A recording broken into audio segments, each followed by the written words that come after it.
Bonjour à toutes et à tous, merci beaucoup d'être avec nous sur Téléfinance pour la suite de vos programmes matinaux.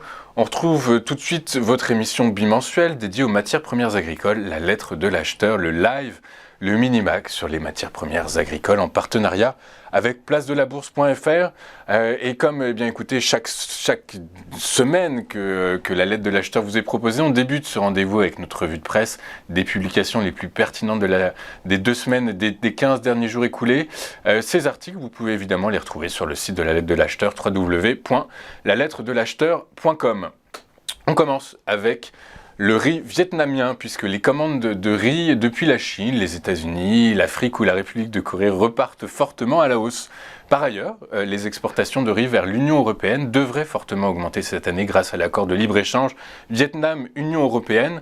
Autant d'opportunités que les entreprises exportatrices vietnamiennes devraient saisir.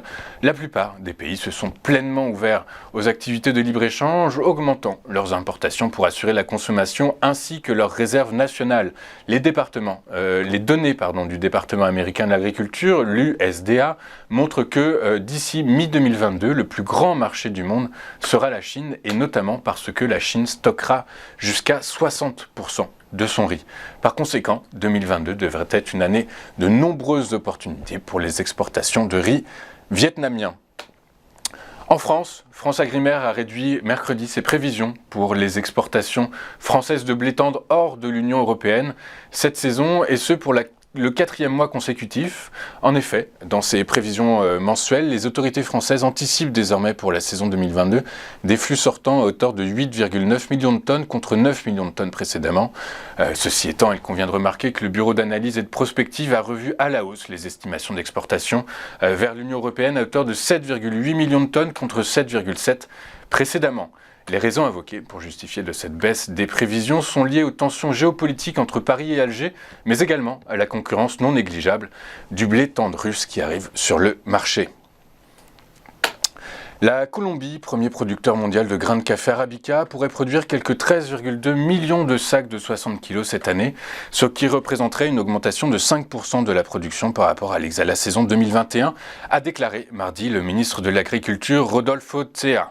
Bien que le ministre n'ait pas précisé les raisons pour lesquelles les perspectives sont bonnes, des sources de l'industrie locale ont déclaré que cette estimation haute est induite par de meilleures conditions météorologiques et des activités normales dans les ports.